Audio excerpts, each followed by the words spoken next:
I'm doing live right now. Yes. This is the right motion for the live.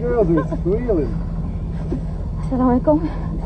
Kita orang baru diserang oleh tentera Israel. Diorang menggunakan kapal yang sangat besar, kemudian menembakkan air yang sangat kuat seperti tembakan air bomba. SOS yang saya dah buat sebelum saya berlayar di-upload, insyaAllah.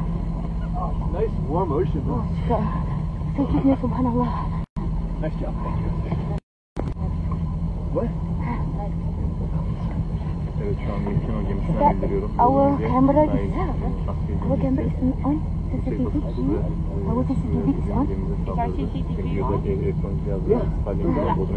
Kita orang punya kapal dah patah dia punya bahagian layar. Layar yang kipas belakang tu dah patah. Sekarang ni kami berharap dengan satu layar di bahagian depan sahaja. Saya tak sempat untuk record apa yang Israel dah buat pada kami. Dia orang menyimbah minyak seperti benda yang lekit